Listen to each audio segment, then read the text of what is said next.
Nós vimos todo o continente asiático, toda a separação, a regionalização do seu espaço. Vimos também os problemas que emergem dentro daquele continente. É o maior continente entre todos os demais continentes, o continente asiático. Tem um enorme potencial demográfico, ou seja, um número gigantesco de pessoas vivendo lá, sobretudo em dois países, como nós bem sabemos, Índia e China. Obviamente, esse número extremado de pessoas que residem dentro desses dois espaços criam problemas para aquele espaço em específico. Por ser um ambiente muito grande, ser o maior continente territorialmente do planeta, nós vamos encontrar enormes divergências, enormes características que vão existir tão somente ali.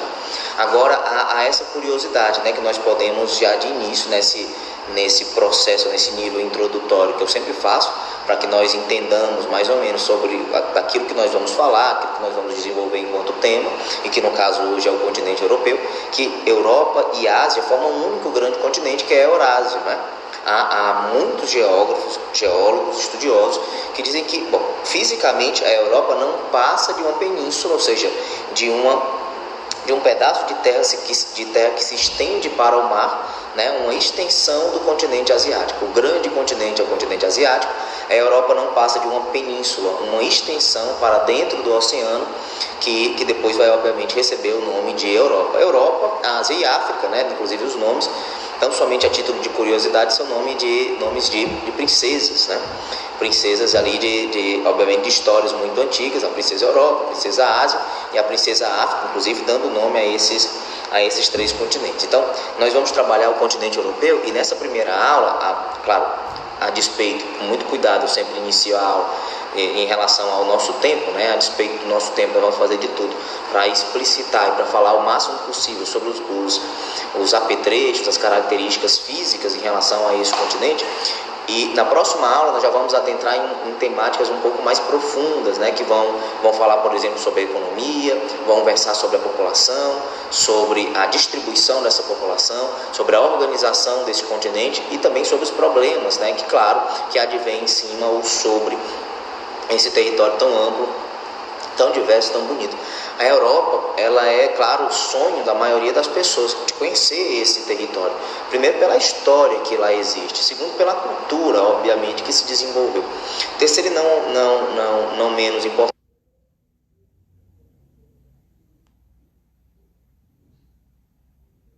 pela população que lá reside, que fala, obviamente, línguas distintas, que se coloca ou se cooptou dentro de um único grupo, que nós vamos dar uma pincelada hoje também, que é a União Europeia, e que vem sofrendo transformações ao longo do tempo, né? Seja transformações físicas, territorialmente, sejam transformações demográficas. Nós sabemos que atualmente a Europa é um continente que mingua demograficamente, populacionalmente, ou seja, os números de nascimentos são muito menores do que o número de mortes, ou seja, cada vez mais nós estamos vendo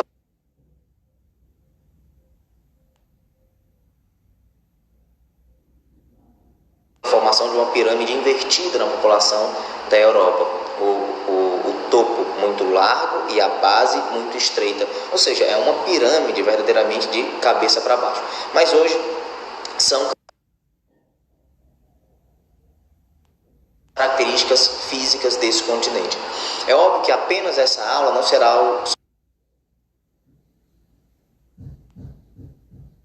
suficiente, então você tem que ler mais, tem que estudar cada vez mais, tem que buscar escrever alguma coisa também sobre os temas que são desenvolvidos em suas aulas, não somente nas aulas de história e de geografia, mas em todas as aulas, todos os temas, para que você tanto possa treinar a sua ortografia, tanto possa, obviamente, experimentar aquilo que você entende como o que está compreendendo da explicação. Claro, deve assistir outras videoaulas, deve buscar ler mais e deve escrever também para colocar no papel aquilo que você está aprendendo. Não em formato de resumo, mas uma escrita livre mesmo, né? Para que você possa experimentar um pouco da sua retórica, pelo menos no papel.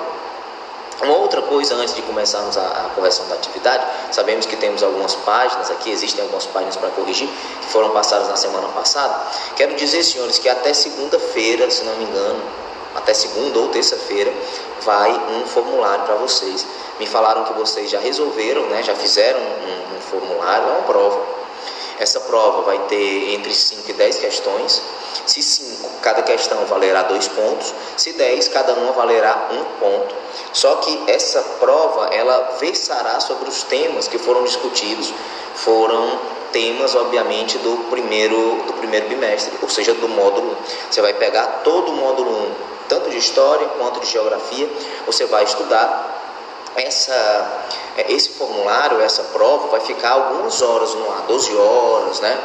Eu sei que o sexto e o sétimo, essa prova vai ficar durante 24 horas, o oitavo e o nono vai ficar em um tempo menor, que ainda está por ser decidido, e após esse período de tempo vai sair, né? Esse formulário simplesmente não poderá mais ser preenchido, não é? No final você vai receber a sua nota e aquilo ali, claro, vai compor as notas que nós vamos colocar no diário para que vocês possam no final do ano serem aprovados e aprovados migrarem, no caso de vocês, para outras escolas, especificamente para o ensino médio. Estou tendo muito cuidado em relação a essas aulas, sobretudo no nono ano, porque todos esses assuntos eles serão repetidos em algum momento no ensino médio, mas com muito mais velocidade e, claro, todos eles nós temos a enorme expectativa de que caiam 1, 2 ou mais questões no seu Enem, o que vai, obviamente, lhe graduar alguns pontos, poderão abrir portas para os cursos que vocês sonham no futuro bem próximo, de estarem sentados em bancos universitários e depois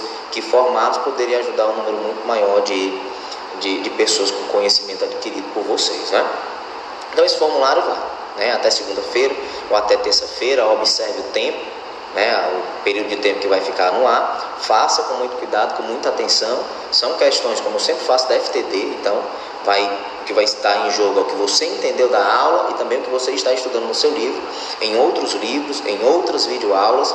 Ou seja, quem não está assistindo essas aulas encontrará dificuldades, claro, para responder. Não é, dificilmente você vai encontrar uma resposta dessa na internet. Muito bem, então vamos àquilo que interessa, uma vez que nós já falamos os pormenores, né, da nossa aula. Processo introdutório sempre muito longo de minha parte, mas que vocês já me conhecem muito bem, isso não é nenhuma novidade para vocês. Na página 400, a primeira questão diz: cite um exemplo de contraste verificado no Oriente Médio. Claro que existem várias possibilidades de citações para que vocês coloquem aqui como resposta dessa atividade. Mas basicamente nós podemos citar contrastes socioeconômicos. Existem regiões do Oriente Médio mais desenvolvidas, sobretudo nessas regiões nós vamos encontrar uma enorme quantidade de petróleo, claro, petróleo formado através dos sedimentos que caem ali dos planaltos, junto obviamente com matéria orgânica, sofre com a pressão, com a temperatura exercida e que ao longo de muitos anos vai se transformando nessa massa coloidal negra, que depois serve de matéria-prima para muitos outros produtos, mas também existem contrastes étnicos. Ora, nas primeiras páginas da aula sobre o Oriente Médio em específico, capítulo 5, se não me engano, fala sobre os diversos tipos, né, o número gigantesco de etnias que residem ali e que têm, obviamente, que conviver, né? E essa convivência, como nós vimos nas últimas aulas, nem sempre ela é mediada por encontros de paz. Por vezes chegam, inclusive, a guerrear. Então, contrastes étnicos, socioeconômicos, religiosos. Israel, na religião cristã, a maior parte dos outros países do Oriente Médio, a religião que lá existe é a religião islâmica, né? A abundância do petróleo e a escassez de água, economias dependentes de exportação de petróleo e outras industrializadas. Então veja, algumas economias dependem da exportação de petróleo, outras são industrializadas e produzem outros tipos de produtos. Existem regiões onde se tira muito petróleo, um dos materiais mais caros, obviamente, do planeta. Em outros simplesmente falta água, não é? Veja, próprio Israel teve que desenvolver muita tecnologia para levar essa água para as suas plantações. Hoje Israel consegue se desenvolver mediado pela tecnologia, pelo desenvolvimento técnico-científico que teve ao longo dos anos, claro, porque investiu em educação.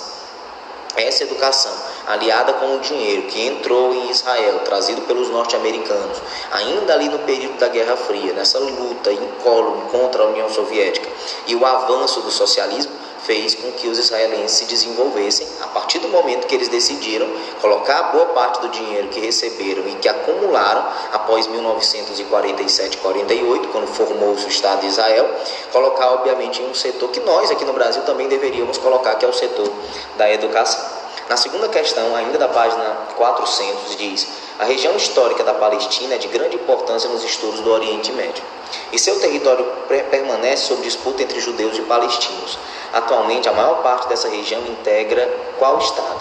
Cite uma das características da população desse estado. É claro que a maior parte desse território, que é disputado por judeus e por palestinos, os judeus que estavam lá e que acreditam que merecem o território por uma questão histórica religiosa, os palestinos que acham que adquiriram o poder sobre aquele território pela questão deles já estarem lá durante muito tempo, há muito tempo atrás, eles disputam um espaço que hoje confere o espaço atual do Estado de Israel. Ali o Oswaldo Aranha, que presidiu a sessão da ONU, um brasileiro, um diplomata brasileiro, nós que antigamente tínhamos uma diplomacia reconhecida internacionalmente por acordos interpelados, mediados por essa busca da paz, hoje nós não somos nem sinal de que um dia fomos ante o campo da diplomacia, que é deveras interessante para se ler e para estudar. Então a resposta é o Estado de Israel, e pede também uma característica da população. A maior parte da população que vive ali dentro, a população é judaica, ou seja, a religião que eles vivem ou professam ali é a religião judaica. Veja, alguns vivem a religião cristã. Observe que a Europa, continente que nós vamos estudar, em grande maioria a população que reside ali na Europa são cristãos, sejam protestantes, sejam ortodoxos ou mesmo sejam católicos, mas a enorme maioria é cristã. Isso é tão importante, obviamente, esse teor religioso, que é incorporado, obviamente, por algumas regiões do mundo, que nós vemos que durante a formação da União Europeia utiliza-se, obviamente, características, inclusive culturais, religiosas nessa separação. Mas aqui a maior parte da população é judaica. A terceira, analise as proposições sobre Israel e Palestina. Número 1. O conflito entre Israel e Palestina começou no século XX, quando os judeus começaram a comprar terras na Palestina. Na década de 1930, milhares de judeus já viviam nessa região. Está mais do que correto. A partir do século XX, ou seja, início de 1900, a partir de 1901, vários judeus começaram a voltar ali para aquela região, comprando territórios que pertenciam aos próprios árabes, os árabes que são os famosos palestinos. Em 1930, eles já eram uma grande massa populacional ali dentro. No final da Segunda Guerra Mundial, apesar da perseguição aos judeus, ali já residia no Estado de Israel um terço da população ali que vivia naquele território da Palestina, que depois será o Estado de Israel, já era de judeus que estavam fugindo, sobretudo da perseguição nazista por parte do Adolf Hitler. O segundo, o primeiro confronto armado entre Israel e Palestina aconteceu em 1967, que se convencionou chamar de Guerra dos 6 Dias. A gente sabe que não é verdade, Um dia após a proclamação, a fundação do Estado de Israel na ONU, no outro dia, alguns países, como por exemplo o Irã, o Egito e os próprios palestinos, essa Liga Árabe que se formou, eles acabaram atacando Israel justamente porque eles não concordavam com a resolução 181 tomada pela ONU. Criou-se o Estado de Israel, mas não criou-se o Estado da Palestina. Um dia depois isso já aconteceu. Como isso ocorreu, e se consolidou ali por volta de 1947, formação do Estado de Israel e a independência do Estado de Israel e dos judeus em 1948, nós bem sabemos que aqui cita 1967 com a Guerra dos 6 Dias, e não é verdade. Houveram conflitos anteriores à Guerra dos 6 Dias. O terceiro item, a mais importante tentativa de paz entre Israel e Palestina durante o século XX aconteceu em 1993. O acordo foi assinado entre Yasser Arafat, um dos líderes né? Primeiro do Al-Fatah, que era um braço armado, né, dos árabes contra os judeus que estavam ocupando ali aquela região, e que depois formou a OLP, né, que era uma organização que lutava pela liberdade da Palestina. Tinha como líder Yasser Arafat, que era o líder da OLP, como a gente já falava, e o primeiro-ministro de Israel, Yitzhak Rabin. O item 3 também é correto. O item 1 está correto, o item 3 está correto, o item 2 ele está incorreto, errado. Em 2000, nova tentativa de paz foi negociada pelos Estados Unidos, sem sucesso, dando início à segunda intifada, o levante armado palestino. Verdade, os Estados Unidos eles tentaram por várias vezes chegar a um acordo. Bill Gates tentou, Barack Obama também tentou, e até o próprio Bush tentou fazer alguns movimentos em busca da paz ali naquela região. Em 2000, em específico, isso não obteve o sucesso que era esperado, e iniciou-se a segunda intifada. A galera lutava com o que tinha, né? Os árabes, os palestinos lutaram, obviamente, para tentar se ver libertos, obviamente, né, do jugo, do poder que Israel tinha e detinha ali naquela região. Então, qual é o item correto? É o item B, a alternativa B, não é? Muito bem. Aqui eu já falei, obviamente, aquilo que está incorreto no item B, então nós não vamos demorar mais tempo para poder corrigir, né? A quarta questão, na página já 401. Leia o texto e observe a tabela para responder as questões propostas. Nós não vamos ler o texto agora, você deve ter lido em casa, bom, acredito eu que deva ter lido. Existe a possibilidade de alguns não terem lido, é um erro, né? Um erro proclamado, explícito e denotado aí, obviamente, para todo mundo. Todo tipo de leitura que você, né, deixa de fazer, né, que você se dá ao luxo de não fazer, bom, quem pede é você, que você deixa, obviamente, de assimilar algum outro conhecimento, que a partir da reflexão em cima da sua leitura e do conhecimento, né, da informação adquirida, você pode transformá-lo em um objeto de uso durante toda a sua vida, né? Que é o desenrolar daquilo que nós chamamos de aprendizado. O que é a terra prometida mencionada no texto, né? A terra prometida, que é mencionada no texto, é a própria Palestina, segundo as tradições hebraicas, né? Então tu pegas a Bíblia, você sabe que vários livros, sobretudo do Antigo Testamento, citam obviamente a Palestina, mas obviamente com outro nome de terra prometida, esse apelido que se deu de terra prometida, mas chamada de terra de Canaã, né, que os hebreus eles tinham obviamente que caminhar até lá e seriam acompanhados pelo próprio Deus vivo, que os seguiria e que os alimentaria para que eles pudessem retornar àquele território. Aquele território, segundo obviamente tradições religiosas dos hebreus, pertencia a eles. E dos hebreus emerge, obviamente, é de onde emergem os judeus. O item B, escreva um breve resumo indicando de que maneira se deu o relacionamento de Israel com os países árabes da região e entre judeus e palestinos após o plano de partilha da ONU de 1947 e a declaração de independência de Israel no ano seguinte. Essa divisão, que foi estabelecida pelo plano de partilha da ONU em 1947, dividiu a Palestina igualmente entre árabes e judeus. Não tão igualmente, uma parcela, uma porção um pouquinho maior ficou para os judeus e um pedacinho um pouquinho menor, obviamente, por conseguinte, ficou para os palestinos, para os árabes. E isso, obviamente, gerou enormes conflitos, né, com suas populações que já eram muito numerosas, lutando, obviamente, porque não aceitavam aquela resolução que foi feita. Resolução 181, feita e proferida pela ONU, que expulsava os palestinos do território onde já estavam há muito tempo, em detrimento da chegada dos judeus, que lá atrás, obviamente, já haviam ocupado aquele território. Mas eu queria conhecer um pouco mais sobre a Palestina, sobre Canaã e a verdade em relação aos judeus que já viviam naquele território. A Bíblia, meu amigo, não há documento histórico mais perfeito para que se possa estudar em relação aos relatos ali contidos do que a própria Bíblia. Nesse plano, a cidade de Jerusalém também foi dividida e reivindicada como capital por ambas as partes envolvidas. Hoje nós sabemos que Jerusalém é um território neutro, a gente pode dizer, ele é um território internacional, comandado por vários países, em que se permite que todos os cristãos possam visitar, possam conhecer, possam experimentar, obviamente, fazer essa experiência de passar ali pelos territórios onde outrora passou Jesus Cristo e que escreveu, obviamente, a história cultural, religiosa de tantos nós. Em 1947 e 48, declaração de independência, e aí iniciam conflitos muito mais violentos. Esses conflitos eles perduram até hoje, claro que com menor violência, mas com a mesma proeminência em relação à retórica e ao discurso de posse da terra proferido tanto por judeus, que reivindicam obviamente a posse daquele território, quanto por palestinos, que também reivindicam, aquele território como sendo deles. A página 408 já, meus caros amigos.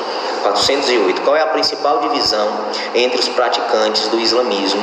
Como isso afeta os países do Oriente Médio? A principal divisão do islamismo está entre os sunitas, aqueles que leem a Suna. Então, eles também respeitam o Corão, ou Al-Corão, mas eles leem a Suna. É um conjunto de escritos que onde tem os preceitos dessa vertente dos islâmicos.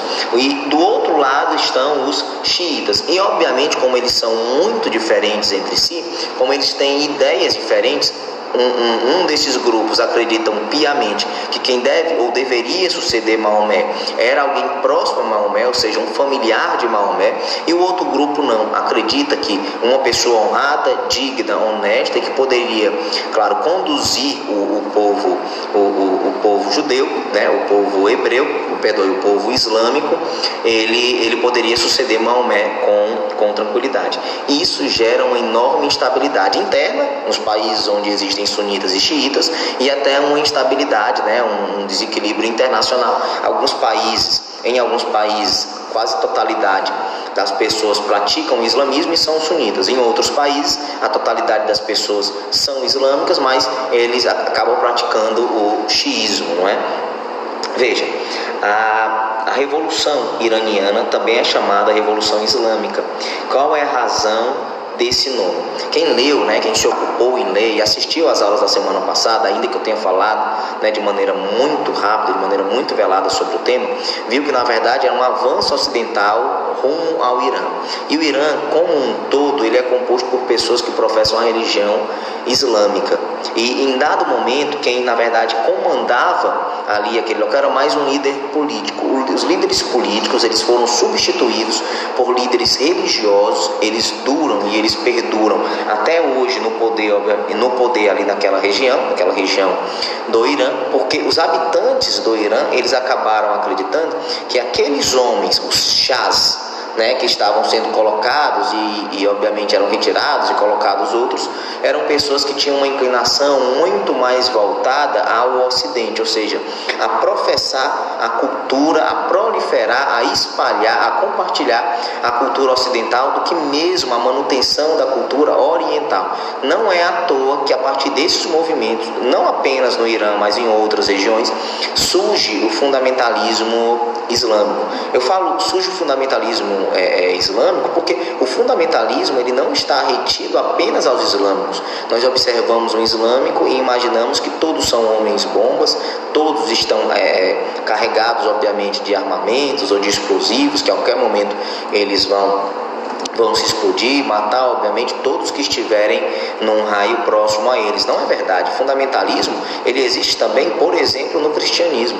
Quantas vezes dentro da história do cristianismo se matou utilizando-se, claro, como desculpa a fé. Eu poderia citar a minha própria religião, em específico a religião católica, que em vários momentos utilizou-se da fé para matar muitas pessoas. A gente pode citar, por exemplo, as cruzadas, e outras religiões também se utilizaram de preceitos da fé para, na verdade, atacar outros povos. O que é esse fundamentalismo? É quando você acredita que deve-se seguir a religião ao pé da letra. Todas as religiões existem pessoas que são mais conservadoras, querem seguir tudo ali à risca, e existem pessoas que elas são um pouco mais liberais, um pouco mais modernas e acreditam que podem verdadeiramente continuar os preceitos daquela religião, me desculpem, mas sem sombra de dúvida por caminhos diferentes. Então, isso aqui também, a Revolução Iraniana, que eles tinham medo da manipulação do Ocidente sobre a cultura oriental, eles acabaram também contribuindo para a formação do fundamentalismo islâmico, eles não queriam virar colônia do Ocidente. A terceira questão: assinale com um X as afirmativas verdadeiras. Todos os muçulmanos são fundamentalistas? Se opõem ao Ocidente, aos hábitos ocidentais em geral? Não, é óbvio que não. Eu falava agora, nem todos são fundamentalistas, nem todos, a enorme maioria não é violento ou imagina propor qualquer tipo de atentado. Essa resposta é até óbvia, e tampouco, é claro, a maioria tem alguma dificuldade de aceitar características advindas do Ocidente. Muito bem. A próxima: o fundamentalismo islâmico defende a volta. Então veja, a primeira é falsa, porque nem todos os muçulmanos são fundamentalistas. A segunda: o fundamentalismo islâmico defende a volta aos fundamentos e ao modo de vida praticado pela comunidade do profeta Maomé e seus companheiros no século VII. É contra a influência de modernismos e hábitos ocidentais no mundo islâmico resultantes da globalização. Essa é a resposta, é uma afirmativa sem sombra de dúvida verdadeira. Isso aqui é o que defende verdadeiramente o fundamentalismo islâmico raiz. Eles não querem a modernização, obviamente, da cultura oriental apregoada pelo profeta Maomé lá no século VII, onde nós temos como dá-se início, obviamente, à religião islâmica. É uma das religiões mais jovens entre as 3 maiores religiões, né, que nós conhecemos no mundo. Muito bem. Todos os fundamentalistas, você vai marcar aquela lá, todos os fundamentalistas pregam o uso da violência para atingir seus objetivos? É óbvio que não. É óbvio que não. E a última: apenas uma minoria de fundamentalistas recorre à prática de atentados terroristas para alcançar seus objetivos, sendo recriminados pela grande maioria dos muçulmanos ao redor do mundo. A minoria, né, acaba escolhendo a violência. A maioria não. São pessoas honradas, honestas, e a islamofobia não pode entrar, obviamente, no nosso dicionário, tampouco pode ser imaginada como algo comum, normal ao longo de nossa vida. Aliás, não há atestado maior, e eu peço perdão da palavra, não vou usar essa palavra, obviamente, para que depois isso não possa vir contra mim, mas eu vou repetir aqui a frase, né, a oração que eu gostaria de usar: não há atestado maior de incapacidade intelectual, meus caros amigos, do que o preconceito. Qualquer tipo de preconceito mostra que você tem uma capacidade intelectual muito reduzida em relação aos demais que não são preconceituosos, não é? Afinal de contas, é muito difícil conversar com uma pessoa dogmática. Uma pessoa dogmática é aquela pessoa que aceita apenas as verdades que são interessantes para ela. E aqui pede que você reescreva as frases falsas, tornando-as verdadeiras. Apenas alguns grupos de muçulmanos fundamentalistas, os xiitas, seguem os preceitos originais de Maomé e repudiam a cultura moderna e ocidental. Muito bem. A minoria dos muçulmanos, essa já é a segunda que estava, errada. A minoria dos muçulmanos prega o terrorismo. Inclusive, esse é o povo que mais sofre com ataques terroristas no mundo, porque pessoas do próprio grupo de convívio, da própria religião, acabam, obviamente, alvejando, membros dessa religião com esses ataques terroristas, né?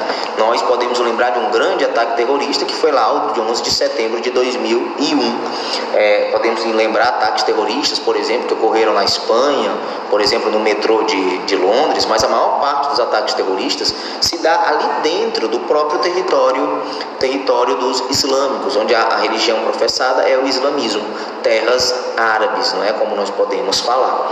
Temos aqui ainda 2 páginas, vamos deixar para o final da aula, a 409 a 410, para que nós possamos iniciar esse conteúdo. Senão nós ficaremos tão somente retidos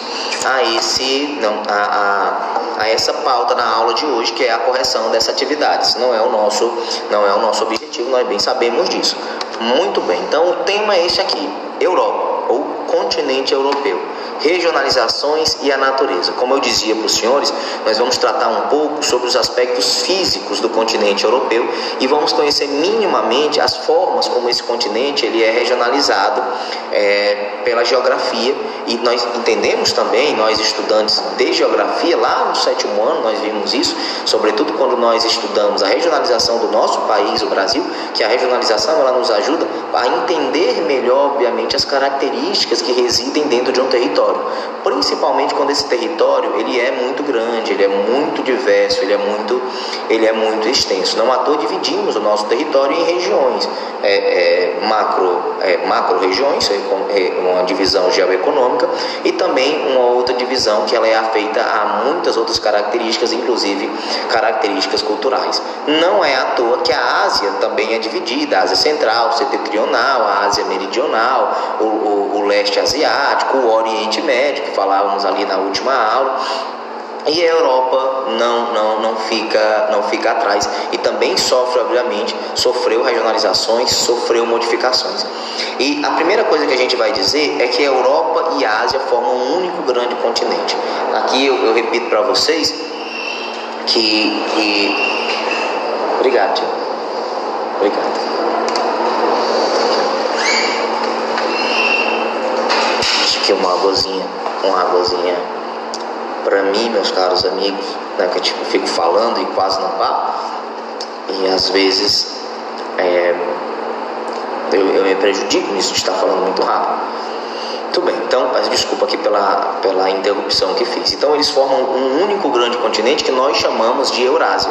No lado direito da tua tela, né, no caso em tela em específico, à tua direita tu vai ver a Eurásia. Engloba todo o continente europeu e engloba todo o continente asiático.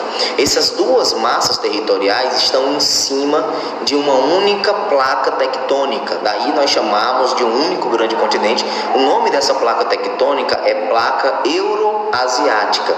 Está muito próximo, por exemplo, da placa tectônica africana. E boa parte, obviamente, das deformações ou formações geológicas que se deram ali, que se deram naquele território em específico, se deu, obviamente, ou pela aproximação dessas placas tectônicas, ou pelo afastamento dessas placas tectônicas, ou para cima, ou mesmo de lado. Então existem vários movimentos das placas tectônicas, como nós aprendemos lá no 8º ano.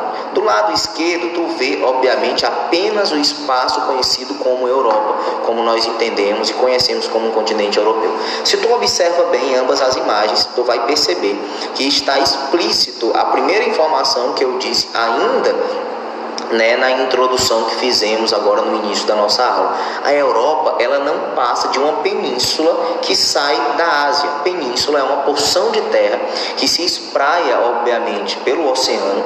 Em 3 dos seus lados, ela é completamente rodeada por água.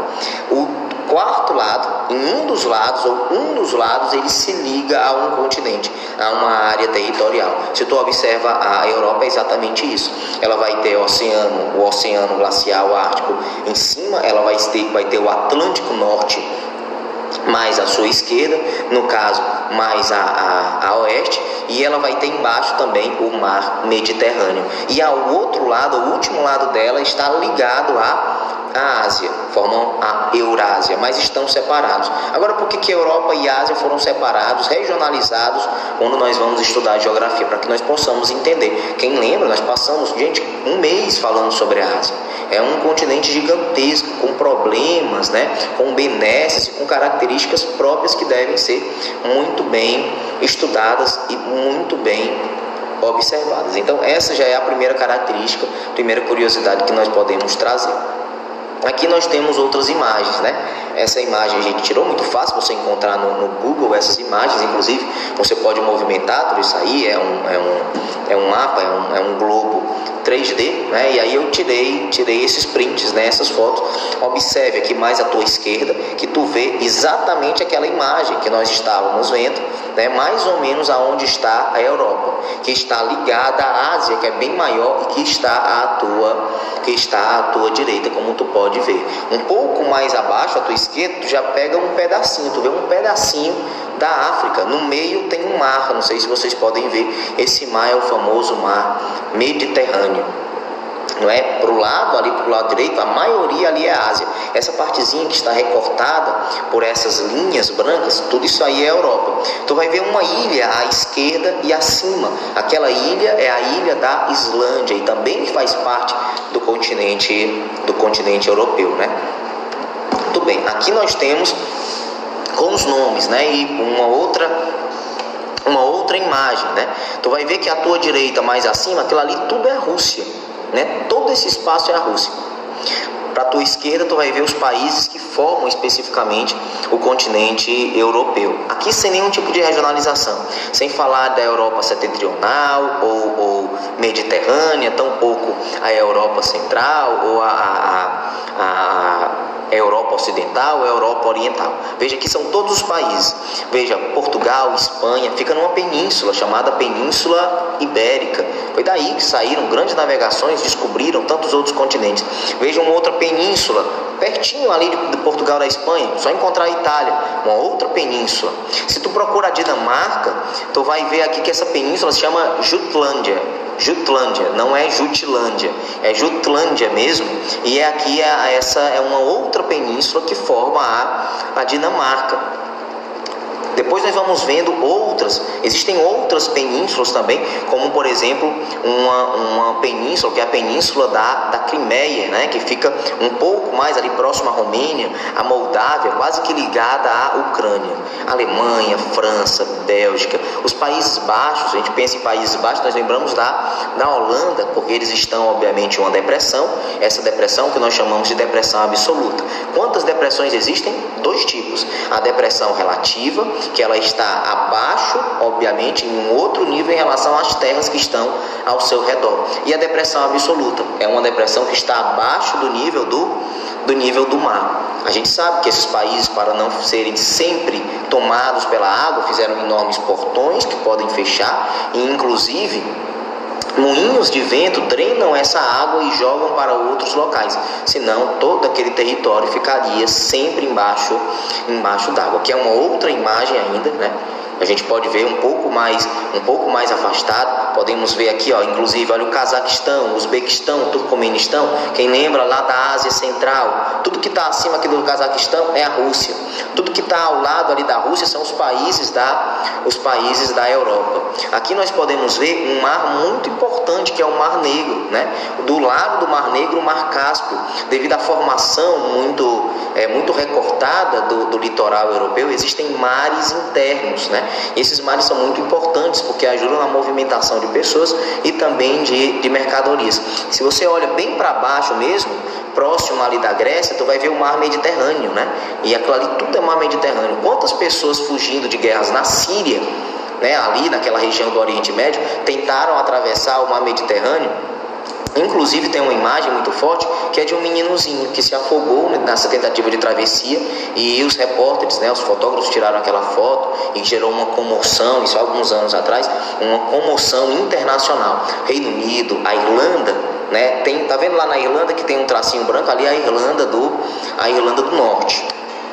Muito bem, então aqui mais uma vez é um mapa político do continente europeu. Aqui a gente pode ver um pouco melhor. Você olha a Rússia e me diz assim, mas professor, a Rússia está bem menor aqui do que lá, nas imagens que a gente estava vendo. Senhores, nós já aprendemos na aula sobre o continente asiático que a Rússia ela é tão grande que ela está em 2 continentes ao mesmo tempo. A maior parte da Rússia está na porção asiática, ou seja, no continente asiático.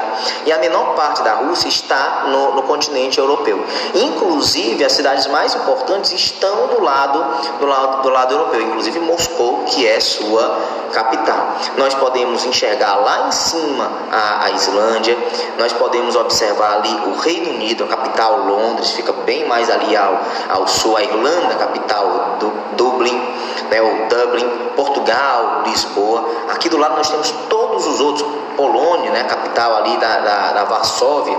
Nós temos lá ali, não sei se vocês conseguem ver um pouco melhor, Lituânia, Letônia, né, todos esses pequenos países, eles estavam ligados à União Soviética durante a Guerra Fria e depois eles foram se separando em 1991, quando a Guerra Fria acabou. A União Soviética se dissolveu em 1991 e aí esses países, eles mais uma vez, eles estavam libertos, formaram repúblicas e começaram a se aproximar dos países que escolheram o capitalismo, justamente porque houve um atraso tecnológico e científico dentro desses países. Olha ali a porção europeia da Rússia, onde é que fica Moscou, Paris, a cidade mais visitada da Europa. Aliás, o potencial turístico da Europa como um todo é muito grande, né? Um enorme potencial turístico. O turismo, por exemplo, religioso ali na Itália, o turismo cultural, Espanha, França, Alemanha, né? Muito bem. E aqui nós temos mais uma vez essa imagem, para a gente ver um pouco melhor, porque lá estava pequeno, mostra inclusive as capitais. Tu pode ver no Reino Unido, Liverpool, Manchester, Londres, Irlanda, Dublin. Tu vai encontrar aqui, ó, as Ilhas Faroé lá em cima. Lá no pontinho, lá em cima, à tua esquerda, ali é a Islândia, que eu não peguei totalmente. Oslo, capital da Noruega, né? E teve inclusive acordos que foram feitos em Oslo. Quem lembra lá dos acordos nessa briga entre os judeus e os árabes? Estocolmo na Suécia, né? Hamburgo na Dinamarca. Olha onde é que fica Berlim aqui. Aliás, Hamburgo e Berlim na Alemanha, Varsóvia na Polônia. Ou aqueles países lá que eu falei, ó, Estônia, Letônia, Lituânia, né? São os países que antigamente pertenciam, eram socialistas, pertenciam à União Soviética. E aqui nós descemos um pouco no mapa, né? Ou seja, os outros países, Portugal, Espanha, Itália, né? A capital, Roma, Romênia, olha a capital, Bucareste, Eslováquia, Alemanha, Ucrânia.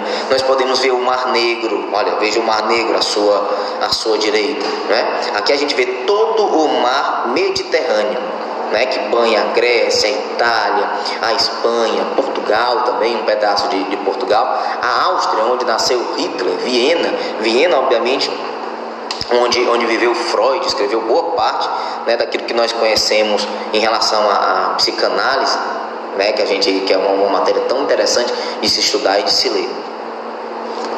A Tchequia, a República Tcheca, né, capital em Praga, ou seja, há uma enorme diversidade de povos, de culturas. É o famoso velho mundo, dominou vários e conquistou vários territórios, encontrou vários outros continentes. E se um dia você tiver a oportunidade, visite, sem sombra de dúvida. Qualidade de vida altíssima e um enorme conhecimento que se pode ter. Aqui nós vemos a regionalização do continente europeu. Veja, é a Europa setentrional. Basicamente, a Europa setentrional vai pegar ali a Dinamarca, a Suécia, e nós vamos aqui a voltar aqui o mapa para a gente ver mais ou menos onde é que fica a Noruega, Suécia, né, a Finlândia. Voltando lá, veja aqui a Europa Oriental, pega a Rússia, que está do lado europeu, mas também vai pegar outros países, como a Polônia. Nós vamos olhar aqui, ó.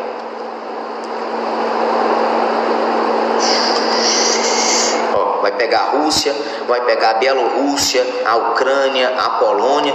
Tudo isso aí é território que pertence aqui à Europa Oriental. No meio, a Europa Central e os Balcãs. Quem lembra da aula da Primeira Guerra Mundial viu que os Balcãs eram um território que todo mundo queria. A Alemanha queria, o Império Austro-Húngaro queria, né? O Império Turco-Otomano também queria. Depois da Primeira Guerra Mundial, esses impérios eles sumiram, né? E ali vão estar vários outros países, inclusive a própria Alemanha. E do lado, a Europa Ocidental, que vai pegar a França, Portugal, a Itália, a Espanha, o Reino Unido e também, obviamente, a Irlanda ali, né? Então, essa é a regionalização. Aqui nós temos algumas outras informações que também são muito, muito importantes. Bem aqui, né? Aqui nós vemos a Europa Ocidental, em verde.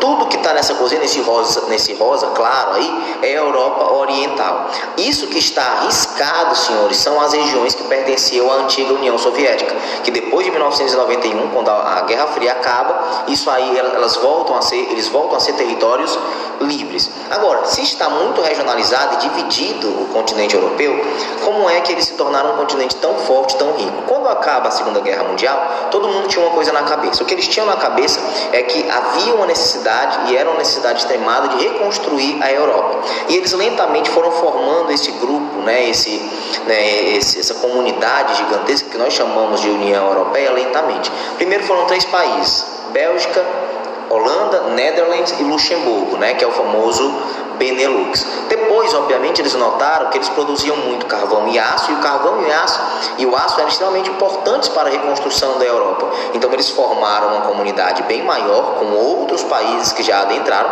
formaram a Europa dos 6.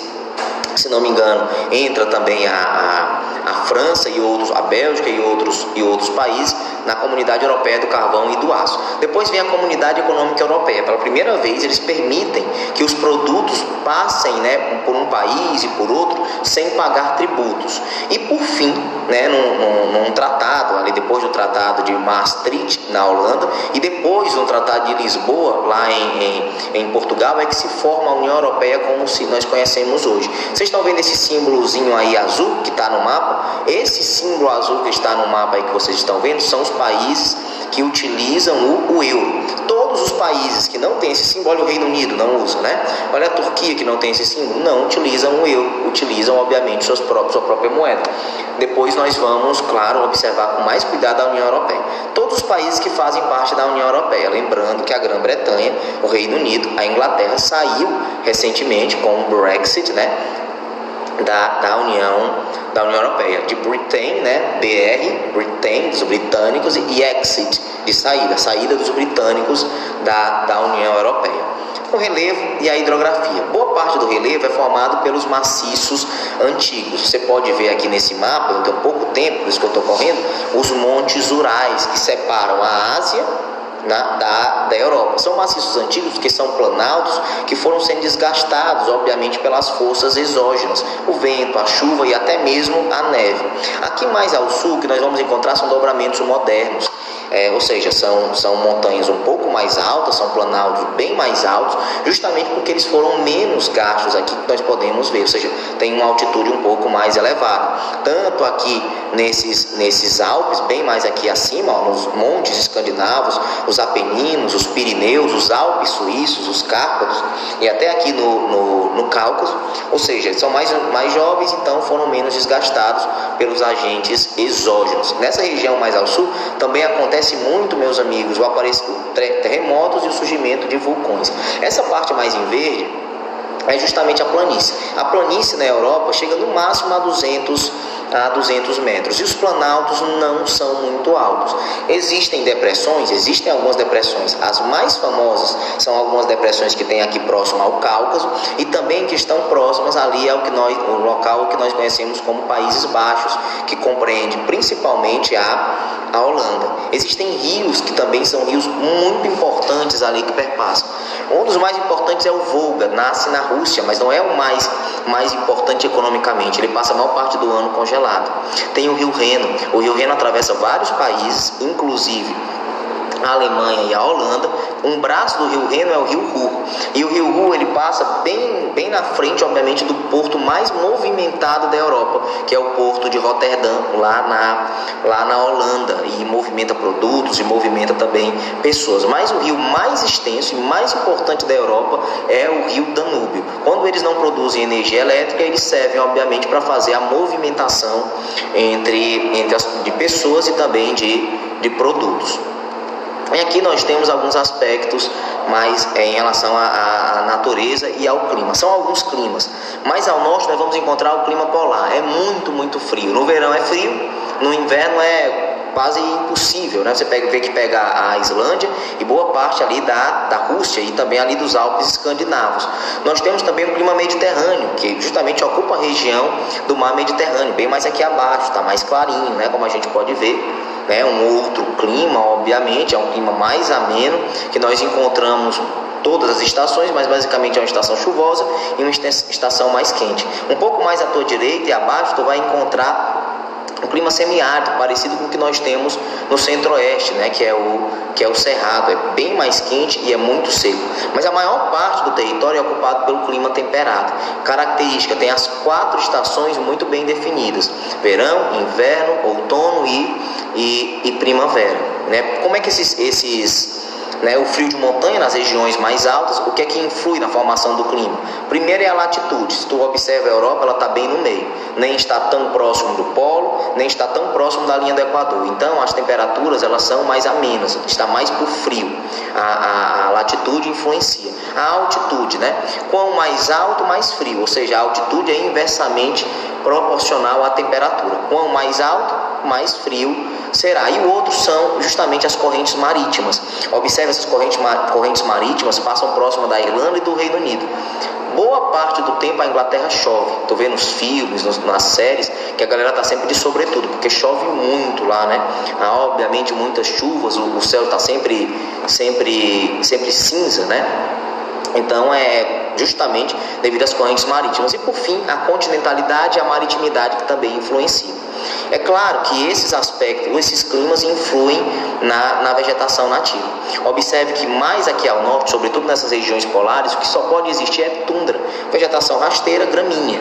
Um pouco abaixo nós vamos encontrar as taigas, né? As taigas justamente que são vários tipos de árvores, mas principalmente as coníferas, que conseguem resistir à neve. No meio nós vamos encontrar essa vegetação, que é a vegetação temperada, a floresta temperada, as 4 estações bem definidas, e as folhas são caducifólicas, elas caem no outono, no período mais quente elas caem e depois elas renascem. E nós temos aqui também a vegetação mediterrânea, basicamente feita por árvores frutíferas, como por exemplo as oliveiras, que dão as azeitonas, né? E nós temos obviamente alguns outros tipos de vegetação que na próxima aula nós vamos ver com mais cuidado, com mais atenção. A atividade são essas 2 páginas, a 356 357, que como vocês devem ter observado já no livro, tratam em específico da Europa Ocidental, que depois nós vamos mergulhar com um pouco mais de profundidade na temática na aula que virá. Lembrando que a qualquer momento vai chegar aos senhores como link no sistema educador o formulário. Eu espero que vocês tenham gostado da aula, tenham aprendido alguma coisa. Semana que vem eu vou mais devagar, vou rever muita coisa e nós vamos nos adiantar um pouco mais dentro desse conteúdo. Deixei 2 páginas para corrigiremos na próxima aula, inclusive essas daqui também. Um enorme abraço, muito obrigado pela atenção, continuem a ler, estudar, a ser sempre atentos assim e até mais. Muito obrigado. Cadê esse Berdinho?